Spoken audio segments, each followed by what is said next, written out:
Hello friend, নিয়ে চলে এসেছি পলতা পাতার বড়া। এটা আমার শাশুড়ি মায়ের রেসিপি, আগে আমি কোনোদিনও খাইনি এটা। চলুন তাহলে শুরু করা যাক। প্রথমেই আমরা পাতাগুলোকে কেটে নিয়েছি এখানে। এবার ভালো করে ধুয়ে নেবো পাতাগুলো। পর আমরা এখানে ছোট ছোট করে পিস করে নিচ্ছি। পাতাগুলো এরকম ছোট ছোটোভাবে কেটে নেবেন আপনারাও, যেমন আমি কাটছি। একদম ছোট ছোট করে কেটে নেবেন। এখানে আমরা দুটো পেঁয়াজ কেটে নিয়েছি, তারপরে এরকম ছোট ছোট লঙ্কাগুলো কেটে নেবেন। দুটো লঙ্কা নিয়েছি। পলতা পাতাটা ধুয়ে নিয়েছি। কেটে রাখা পেঁয়াজগুলো এখানে আমরা অ্যাড করে দিচ্ছি। 1 চামচ নুন দিয়ে নিচ্ছি, 1 চামচ হলুদ গুঁড়ো দিয়ে নেবেন, 1 চামচ জিরে গুঁড়ো দিয়ে নিচ্ছি এখানে আমি।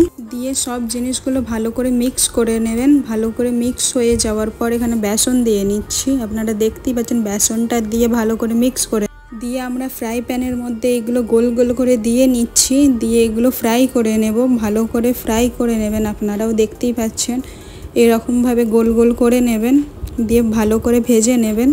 ফাইনালি আমার কমপ্লিট হয়ে গেছে। আপনারা দেখতেই পাচ্ছেন কত সুন্দর লাগছে দেখতে, আর খেতেও খুব সুন্দর হয়েছে।